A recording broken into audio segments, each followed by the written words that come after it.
Every day I'm shuffling.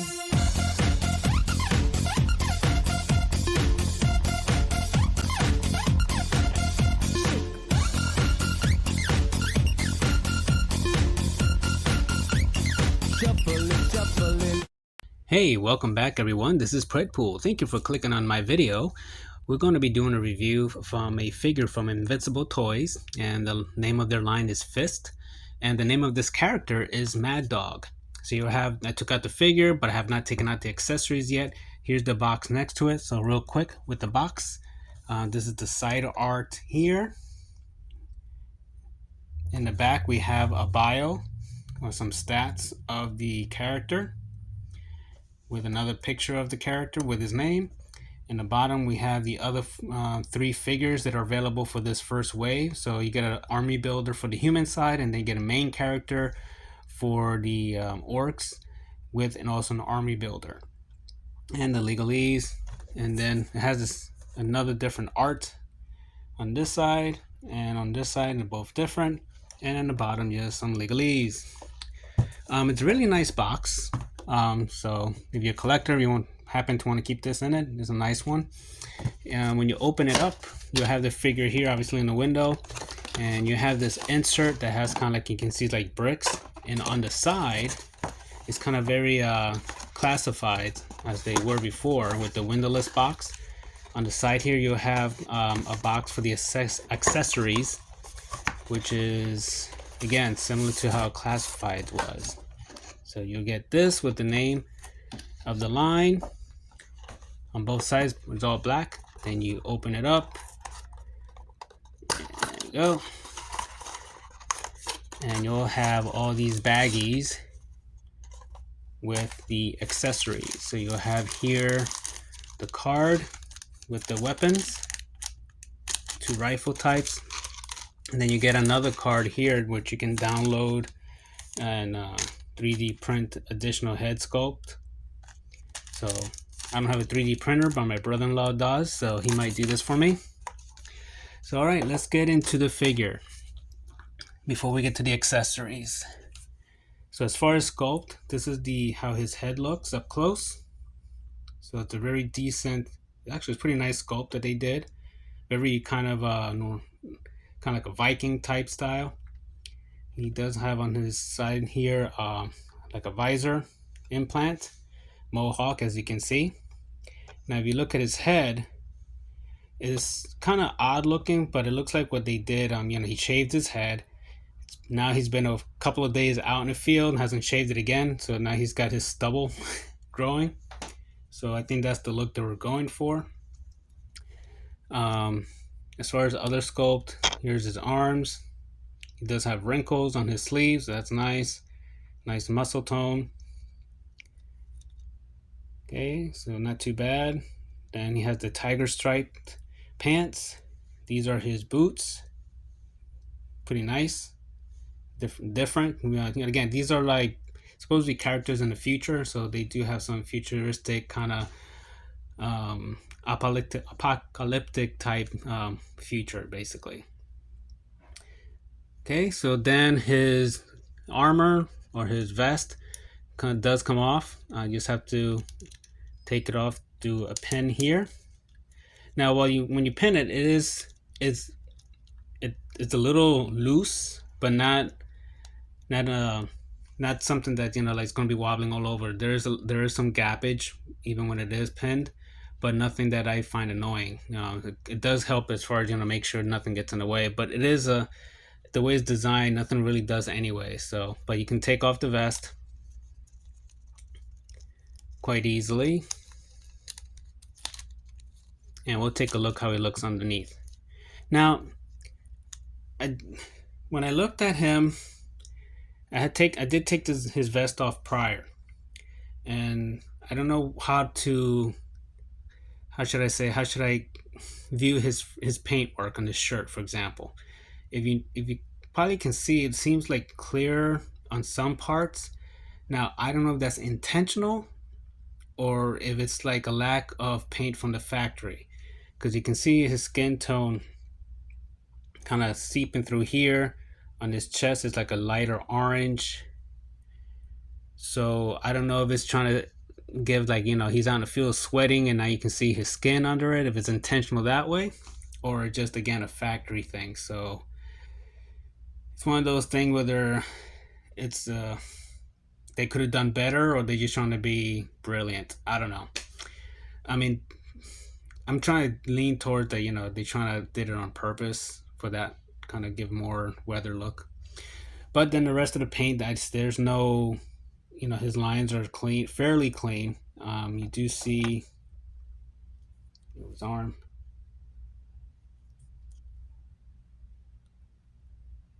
So yeah, and it's pretty nicely painted on. And just while I'm talking about his paint and so forth, this figure is not manufactured somewhere that we're used to. Like most of our figures, we know they're made in China. Other companies may use here in the U.S. However, this company is actually a product of Colombia. So yes, I have a Colombian figure. That's pretty neat. All right, so back to the figure. Yes, he nice, fair enough paint and sculpt. This does look kind of weird to me because it's just a perfect line here, and it just, I don't know. Um, I know what they were going for, but I don't think it was executed very well as far as that. The mohawk is nice, I like that, but just the skin, it just seems off to me. I don't know. I don't know what you guys may think when you see it, but the rest of it's all right. Oh, and his hands, they do have, they don't match as far as the rest of his body. They got that green over it. So there's that. All right. Now, as far as articulation, this is the type of joint he has. So up and down.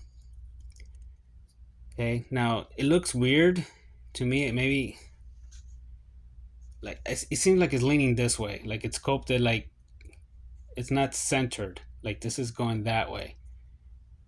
Um, might be me just the way it look, but maybe you guys who are looking at this video may feel the same. So his head goes on here. He only comes with one head. As far as moving up, nice range. Even with the mohawk, you can get a nice looking up range.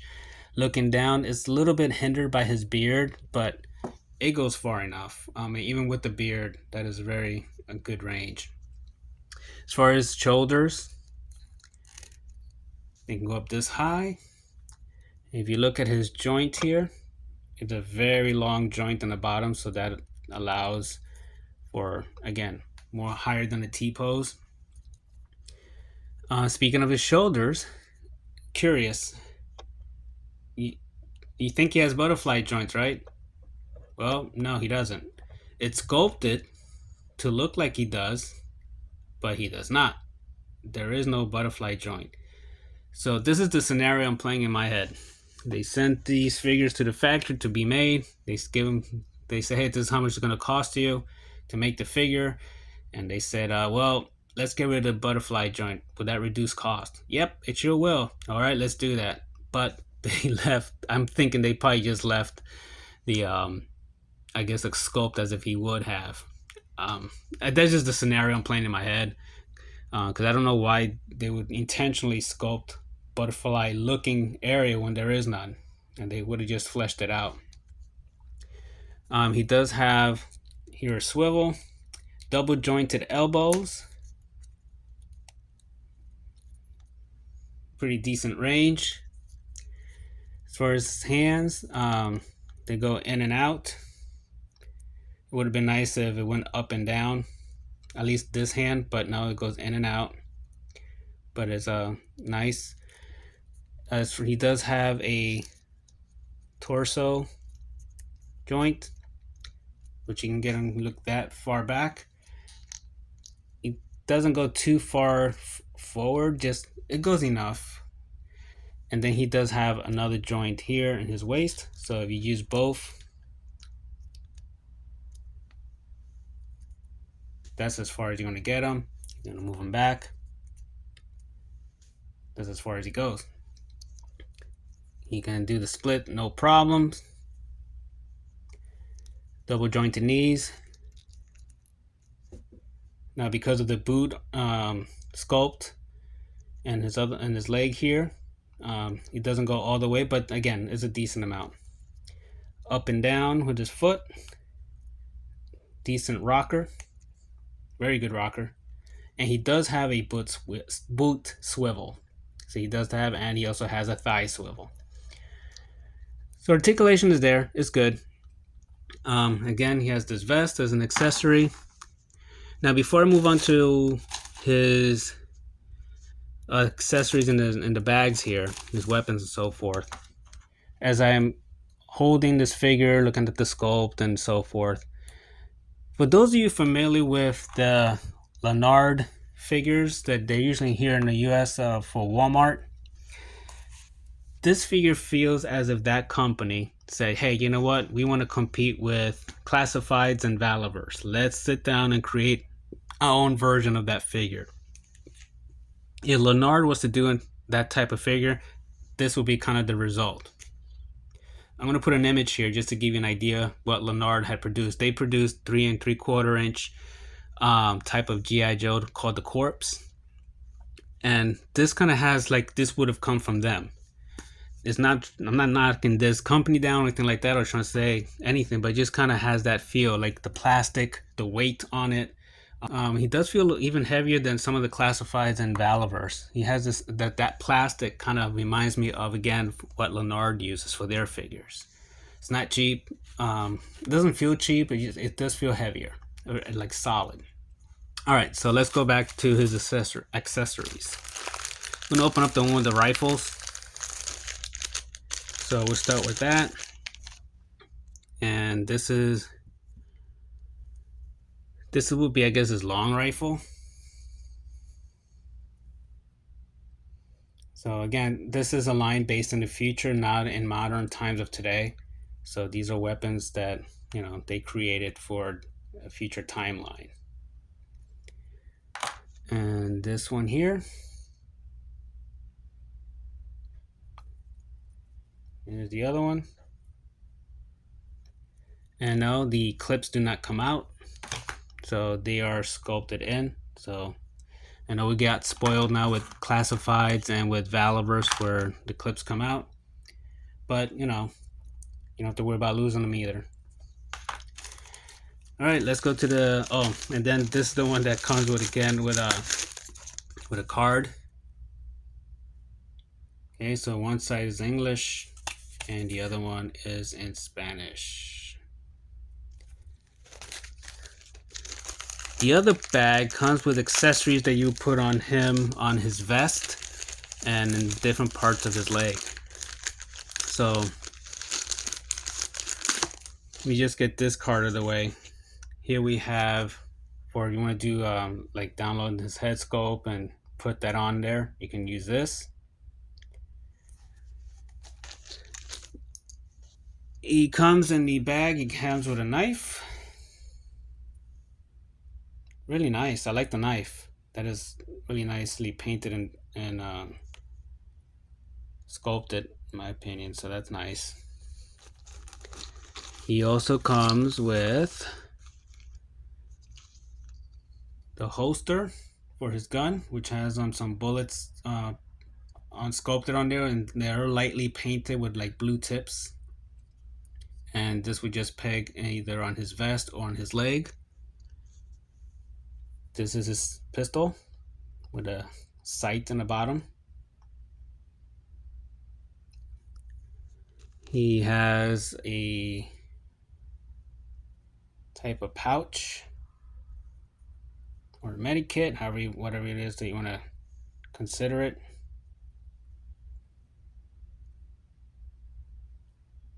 Not painted, so.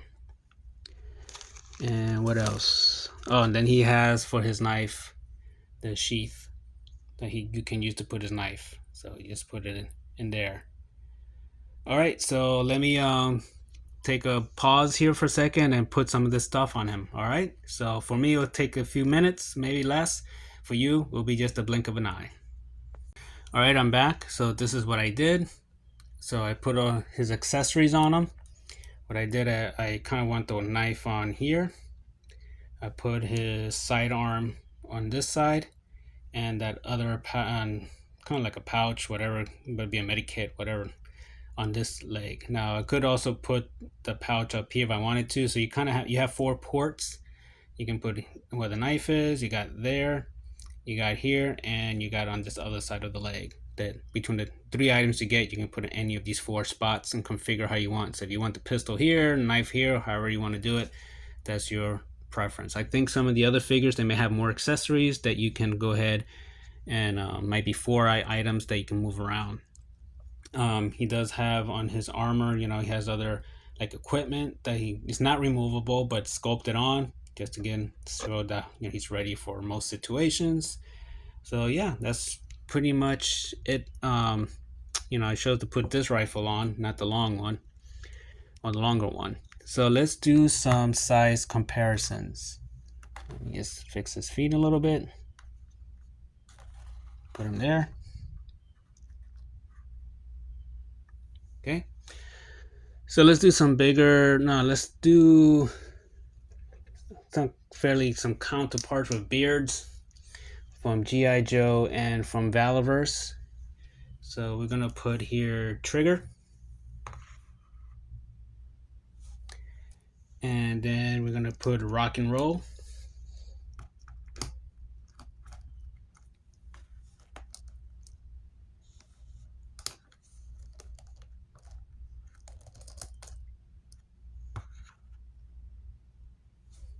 Okay, let's fix Trigger up a little bit. Stand up a little more upright.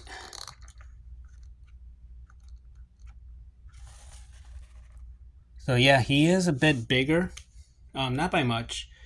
It's mostly from the mohawk and so forth, so he does look bigger. Something I do want to point out, if you look at his shoulder joints, and I talked about the joints already, you can see the difference as far as the sculpting. So while Valaverse and Classifies, they kind of tend to, I want to say, flow better over here on his shoulder. This one with this line, they tend to stand out more. So again, you see there's a separation, and it's like round, and then here separate. So it's less of a normal human, I want to say, build. Just to again point that out. Okay, so compare with those two. Let's say if you want to mix this guy with some Dreadnoughts, put Ripper,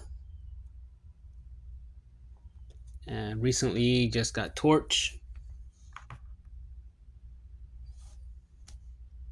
Okay, I don't think it really fits in. He's obviously got the Tiger Force color, so. But again, if you want to use his head for custom to make a different type of Dreadnought, you can probably do that if you get this figure. And just put him next to some bigger figures. Here's from McFarlane, Space Marine, and Veteran William. Okay. All right, so those are the comparisons I wanted to do, just to give you an idea. So final thoughts on this figure. Would I recommend him? Yes and no. And I kind of been saying a couple of reviews I've done. I think what's kind of the 2 things that kind of draws me back, or is the shoulder. How I just pointed out the comparison with Valaverse, for example. It's just too. It doesn't look too normal enough, because he's just so round, his shoulder here, and then there's like a separation, doesn't kind of mesh well. His paint on his upper body with the shirt and skin, I can't tell if it's intentional or not, where was some kind of fading or shading they were trying to do, or if it's a QC thing, because I can see how it would look if it was intentional what they're going for. Oh, and also his head. And although I know what they were going for as far as his stubs on his head, but it just seemed weird to me a little bit. It doesn't doesn't look like normal. Even when in person, maybe the camera is more noticeable, but in person still it kind of sticks out. So as far as the price for this figure, I think it was like 30 something dollars if I remember correctly. It's not that bad for a price, but yeah, I would say get one. Determine for yourself whether you want to continue or not to collect this figure. See for yourself. I'm not going to get any of the other three on wave one. I'll see what's in wave two. There's something that gets my attention. This guy got my attention. I was not into the orc type characters, and the army builder. Basically, if I want to army build that type, I could always just army build Steel Brigade, or from Valorverse, etc. Because they have that similar style. As a matter of fact, what I did a custom of my own for a guy to match this guy, using Tiger Force parts and some other parts that I had laying around. So now he already has someone to hang out with. So I created my own little army builder guy. Well, I can make more of him, but point is I already got another guy with similar deco. So yeah, it's kind of like I want to recommend him, but then I will feel bad if I go full, say go get him. I would just say get one, determine whether you want it or not. If you like it, hopefully this review helps something as far as whether you may want to get into it or not. I'm going to post a link in my description for if you're interested in looking into this line, even just out of curiosity, even if you're not determined to go buy right now, but you want to see what's about. I'll go ahead and put a link on there, because I tried before Googling fist action figure or fist toys. You get some results that you may not want. So I'm going to put a link to help you guys not have to Google and find things you may not want to see. So just leave it at that. All right, guys. Again, thanks for clicking and watching. Hopefully, I get to see another review for you guys. And please enjoy the hobby, like and subscribe. And again, I appreciate everybody who clicks on my videos. It takes time to look at it. And if you like it or you leave a comment, I try my best to respond to as many comments as I can. So, all right. Take care.